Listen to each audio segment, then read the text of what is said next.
वालेकुम everyone, welcome back to my channel. कैसे हैं आप सब लोग? उम्मीद करती हूँ कि आप सब ठीक ठाक होंगे। आज का हमारा टॉपिक है बर्थ कंट्रोल पिल्स, जिसे हम कॉन्ट्रासेप्टिव पिल्स भी कहते हैं, या फिर ऐसी टैबलेट्स जो कि प्रेगनेंसी को रोकने के लिए इस्तेमाल की जाती हैं। इसके बारे में हम डिटेल से बात करेंगे कि ये कैसे काम करती हैं, और आपके बहुत से ऐसे क्वेश्चंस इससे रिलेटेड जो आपके माइंड में आते हैं, या फिर आप आम तौर पे जब भी डॉक्टर के पास जाते हो तो आप उनसे करते हो, उन सब के आंसर्स मैं इस वीडियो के एंड पे दूंगी। आपने इस वीडियो को लाजमी एंड तक देखना है। चलिए वीडियो स्टार्ट करते हैं। तो सबसे पहले तो मैं आपको बता दूं कि बर्थ कंट्रोल पिल्स जो हैं वो दो तरह की होती हैं। एक वो होती है कि जो इमरजेंसी में इस्तेमाल की जाती है, और दूसरी होती है जो कि रेगुलर बेसिस पे इस्तेमाल की जाती है। इस वीडियो में हम डिटेल से बात करेंगे उन पिल्स के बारे में जो कि रेगुलर बेसिस पे यूज़ की जाती है। अब रेगुलर जो कॉन्ट्रासेप्टिव पिल्स होती हैं वो भी आगे से दो टाइप्स की होती हैं। एक होती है कम्बिनेशन पिल्स और दूसरी होती है प्रोजेस्टिन ओनली पिल्स। ये कम्बिनेशन पिल्स हैं और ये प्रोजेस्टिन ओनली पिल्स हैं। जो कम्बिनेशन पिल्स होती हैं वो बहुत ज़्यादा इफ़ेक्टिव होती है और अच्छी होती है, लेकिन जो प्रोजेस्टिन ओनली पिल्स हैं उनका भी सेम ही फंक्शन होता है, लेकिन बेहतर होता है कि आप कम्बिनेशन पिल्स को प्रेफर करो। लेकिन अगर किसी भी इशू की वजह से आप कॉम्बिनेशन पिल यूज़ नहीं कर सकते हो, क्योंकि उसमें दो हार्मोन्स प्रेजेंट होते हैं, एक होता है एस्ट्रोजन और दूसरा होता है प्रोजेस्टिन। लेकिन प्रोजेस्टिन ओनली पिल्स में सिर्फ प्रोजेस्टिन हार्मोन होता है। Progestin hormone man made hormone है, मतलब कि एक ऐसा हार्मोन है कि जो हमारी बॉडी में एक नेचुरली हार्मोन होता है जिसे हम कहते हैं प्रोजेस्ट्रॉन, उसकी कॉपी होता है, तो इसलिए उसे प्रोजेस्टिन कहते हैं। लेकिन प्रोजेस्टिन ओनली में एस्ट्रोजन प्रेजेंट नहीं होता है, इसलिए अगर किसी को एस्ट्रोजन से कोई प्रॉब्लम है, या फिर आपकी गायनेकोलॉजिस्ट आपको आपकी मेडिकल कंडीशन के लिहाज से वो रिकमेंड नहीं कर रही है, तो आप प्रोजेस्टिन ओनली टैबलेट्स भी यूज़ कर सकते हो। ये वर्क कैसे करती हैं, कैसे काम करती हैं कि नॉर्मली हमारी बॉडी में दो हार्मोन्स होते हैं, एस्ट्रोजन और प्रोजेस्ट्रॉन। ये दोनों हार्मोन्स हमारी ओवुलेशन करने में हेल्प करते हैं और इसके अलावा हमारी प्रेगनेंसी को सपोर्ट करते हैं। लेकिन जब भी ओवुलेशन होनी होती है, मतलब कि जब भी एग रिलीज होना होता है, तब एस्ट्रोजन का लेवल इंक्रीज कर जाता है हमारी बॉडी में। ये हमारा नॉर्मल मैकेनिज्म है। तो वो आगे से उस हार्मोन को पंप करता है कि जिस हार्मोन ने एग को रिलीज करना है। लेकिन इन टैबलेट्स में ये दोनों हार्मोन्स की, एस्ट्रोजन और प्रोजेस्टिन की क्वांटिटी को हमारी बॉडी में सेम रखती है, एस्ट्रोजन को बढ़ने नहीं देती है, एक सेम क्वांटिटी रहती है, जिसकी वजह से उस हार्मोन को पंप नहीं किया जाता है कि जो आपकी ओवुलेशन करवाएगा। तो इस तरह आपकी ओवुलेशन नहीं होती है, मतलब कि आपका एग रिलीज नहीं होगा, अंडा नहीं निकलेगा, तो फिर जाहिर सी बात है आपकी प्रेगनेंसी भी नहीं होगी। सेकंड पॉइंट क्या है कि ये हमारी बॉडी में जो एक नॉर्मली डिस्चार्ज हो रहा होता है, अगर आप नोट करो कि जब भी आपकी ओवुलेशन होने वाली होती है या फिर एग रिलीज होने वाला होता है, तो आपके पूरे जो 28 डेज का साइकिल होता है उसमें एक टाइम ऐसा आता है कि आपको बहुत ज़्यादा वाटरी डिस्चार्ज होता है। लेकिन जब आप ये टैबलेट्स यूज़ कर रहे होगे तो आपका वो डिस्चार्ज बहुत ज़्यादा थिक हो जाएगा। उस थिक होने की वजह से उसके अंदर से स्पर्म्स पास नहीं कर पाते हैं और वो एग से नहीं मिल पाते हैं। अगर बाय चांस आपका एग रिलीज हुआ है तो वो एग से नहीं मिलेंगे, जिसकी वजह से आपकी प्रेगनेंसी नहीं होगी।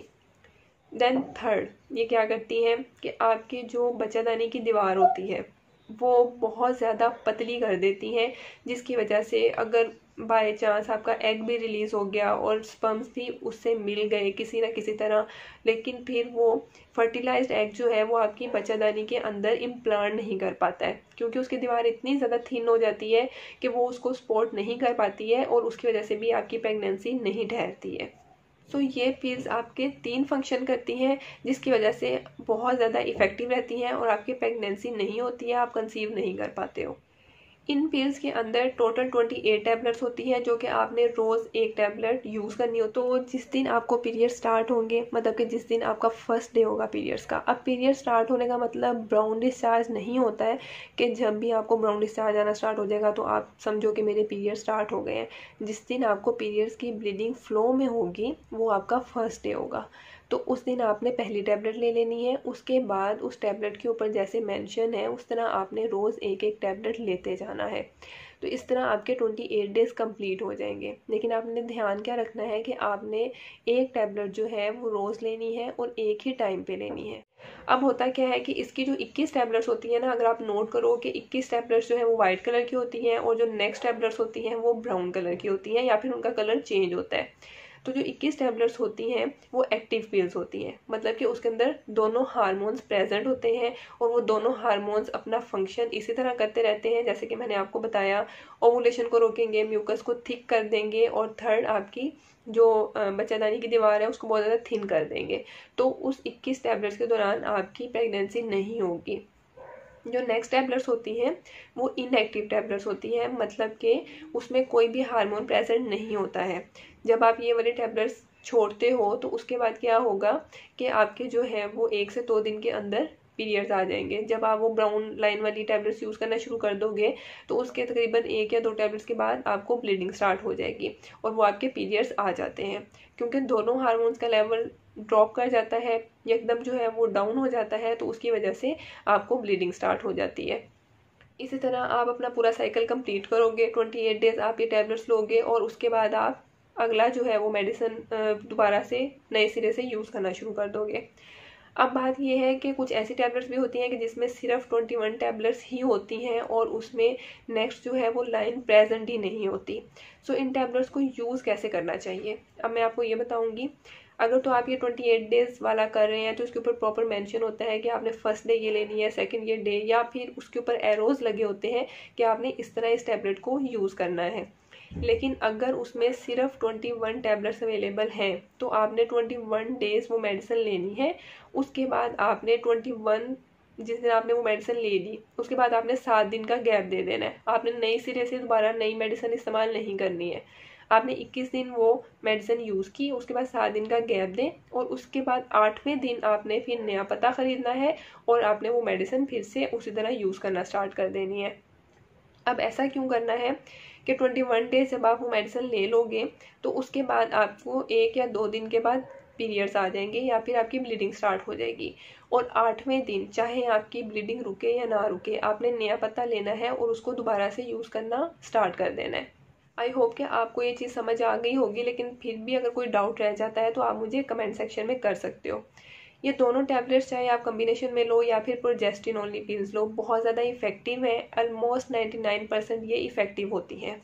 प्रोजेस्टिन ओनली पिल्स जब आप यूज़ करते हो तो उसमें हो सकता है कि आपको इरेगुलर ब्लीडिंग का प्रॉब्लम आए, हो सकता है कि आपको 1 महीने में 1 से ज़्यादा दफ़ा ब्लीडिंग हो जाए या फिर ये भी हो सकता है कि पूरे महीने ब्लीडिंग ना हो। तो प्रोजेस्टिन ओनली टैबलेट्स यूज़ करते वक्त ये थोड़ा सा इशू आ सकता है, लेकिन जब आप कॉम्बिनेशन मेडिसिन यूज़ करते हो तो उसमें इस तरह का कोई भी प्रॉब्लम नहीं आता। आपके कुछ क्वेश्चंस जो कि बहुत ज़्यादा पूछे जाते हैं उनके मैं आंसर करूंगी। तो सबसे पहला क्वेश्चन तो इससे रिलेटेड ये कि क्या ये पिल्स सेफ़ हैं या नहीं सेफ़ है। ये बिल्कुल सेफ़ है, इसका कोई भी साइड इफ़ेक्ट नहीं होता है। बहुत ही माइनर से साइड इफ़ेक्ट्स होते हैं जो कि हर मेडिसिन को यूज़ करते वक्त थोड़े बहुत होते हैं, जैसे कि सर का दर्द हो सकता है, थोड़े से चक्कर आ सकते हैं, नोज़िया, वॉमिटिंग, दिल ख़राब होना, उल्टी आना, इस तरह के थोड़े से सिम्टम्स आते हैं।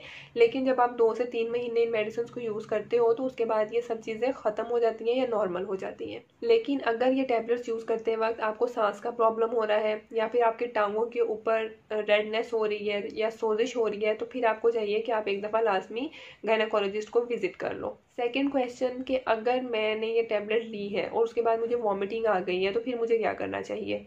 अगर आपको वॉमिटिंग 2 घंटे के अंदर आ जाती है तो आपको चाहिए कि आप उस डे की दोबारा से मेडिसिन एक और ले लो। थर्ड क्वेश्चन कि अगर मेरी डोज मिस हो गई है, जो कि बहुत ही कॉमन प्रॉब्लम है क्योंकि आप दिन के कामों में लगे रहते हैं जिसकी वजह से आपकी डोज मिस हो जाती है, क्योंकि आपने रोज़ एक ही टाइम पे डोज लेनी होती है। तो अगर आपकी एक डोज मिस हो गई है एक दिन की तो आपको जिस टाइम भी वो डोज याद आएगी आपने उसी टाइम ले लेनी है। जैसे कि अगर आप रोज़ रात को 7 बजे मेडिसिन लेते हो लेकिन आपकी एक दिन की 7 बजे की डोज मिस हो गई है तो आपको चाहिए कि अगर अगले दिन आपको सुबह 12-1 बजे भी याद आया तो आप वो वाली डोज ले लो, लेकिन आपने उसी दिन की रात की जो 7 बजे वाली डोज है वो भी लाजमी लेनी है। मतलब कि अगर एक दिन में आपको 2 टैबलेट्स लेनी पड़े तो आप 2 टैबलेट्स ले सकते हो। लेकिन अगर जो है वो आपकी 2 दिन की डोज मिस हो जाती है तो सबसे पहले तो आपको बादाम खाने की ज़रूरत है। लेकिन अगर फिर भी आपकी 2 दिन की डोज मिस हो गई है तो आपको चाहिए कि फिर आप कोई 7 और प्रिकॉशन यूज़ करो। मतलब अगर आप अपने शौहर से मिलते हो तो आप कुछ और प्रिकॉशंस ले सकते हो जिसकी वजह से आपकी प्रेगनेंसी ना हो। फोर्थ क्वेश्चन, क्या इससे वेट गेन होता है, मोटापा आता है? तो ऐसा कुछ भी नहीं होता है। बहुत ही कम केसेस हैं जिसमें आपका थोड़ा बहुत वेट गेन हो सकता है, लेकिन इतना ज़्यादा वेट गेन नहीं होता है कि आप ओबीज हो जाओ या फिर ओबेसिटी में चले जाओ। फिफ्थ बहुत ही इंपॉर्टेंट क्वेश्चन है और हर किसी के माइंड में आता है कि अगर मैं लंबे अरसे के लिए मेडिसिन यूज़ कर रही हूँ तो क्या जो है वो मेरी नेक्स्ट प्रेगनेंसी में कोई इफेक्ट आएगा? कि अभी तो मैं प्रेगनेंसी नहीं चाह रही हूँ, लेकिन जब मैं प्रेगनेंसी चाहूँगी तो उस पर तो कोई असर नहीं होगा। तो उस पर कोई भी इफेक्ट नहीं आता है, ये बिल्कुल सेफ़ है। आप जब भी ये मेडिसिन यूज़ करना छोड़ देते हो तो उसके नेक्स्ट ही मंथ आपकी ओवुलेशन रेगुलर हो जाती है। ये मेडिसिन कब नहीं इस्तेमाल करनी चाहिए? अगर आप प्रेग्नेंट हैं, आप ओबीज है, बहुत ज़्यादा मोटापा है, ब्लड प्रेशर का कोई प्रॉब्लम है, हार्ट का कोई प्रॉब्लम है, लीवर का कोई प्रॉब्लम है, या किसी भी तरह का खुदा न खास्ता कैंसर है, तो आपको चाहिए कि आप ये मेडिसिन ना यूज़ करो या फिर डॉक्टर की सजेशन के बगैर तो बिल्कुल भी ये मेडिसिन इस्तेमाल ना करें। सो आई होप कि मैंने इस वीडियो में हर चीज़ को कवर किया है। लेकिन अगर आपका फिर भी कोई क्वेश्चन है तो आप मुझे कमेंट सेक्शन में कर सकते हैं। चैनल को सब्सक्राइब करना मत भूलें। वीडियो अच्छी लगी है तो लाइक कर दें, शेयर कर दें। नेक्स्ट वीडियो तक के लिए अल्लाह हाफिज़।